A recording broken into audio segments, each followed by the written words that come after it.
ওনার দুই ছেলে ওমানে থাকে। ওনার এই ছেলেদেরকে আপনারা ধরেন। এই বয়সে এমন একটা বৃদ্ধ মানুষ 6টা মেয়ে বিয়ে দিয়েছে এই রিক্সা চালাইয়া। এটা লুঙ্গি দাও, লুঙ্গি আছে তো বসেন এখানে, গায়ে জামা আছে, জামা দাও,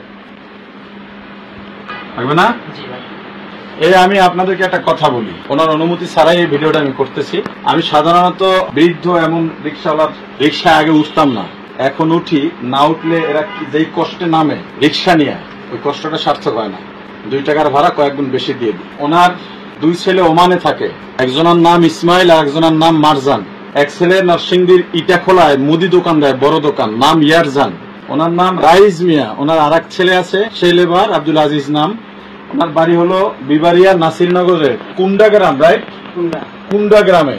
যারা এই ভিডিও দেখেন, ওনার এই ছেলেদেরকে আপনারা ধরেন, যারা টাকা পয়সা কামাইয়া কি করবে। এই বয়সে এমন একটা বৃদ্ধ মানুষ 6টা মেয়ে বিয়ে দিয়েছে এই রিক্সা চালাইয়া। তার ছেলেরা কোনো সহযোগিতা করে নাই ওনার বক্তব্য অনুযায়ী। যেই সমস্ত ছেলে মেয়েরা মা বাবার ব্যাপারে বেখবর, খোঁজ নেয় না, বাবা স্বাবলম্বী এক কথা, আর ভালো আছে ছেলেরা, এরপরও বাবার রিক্সা চালাতে হয়, এর চেয়ে দুঃখের কিছু থাকে না। তার ছেলেরা যদি আমার এই ভিডিও দেখেন, আমার বিশ্বাস অবশ্যই কোনো না কোনো ভাবে আপনাদের কাছে পৌঁছবে।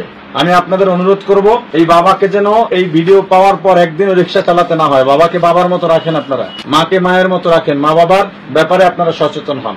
এছাড়া দুনিয়া আখেরাত উভয় জায়গার শান্তি কিন্তু আপনার বরবাদ হয়ে যাবে। আমার পকেটে টাকা নেই, 1000 টাকা দিয়ে দাও। দিয়ে বাবু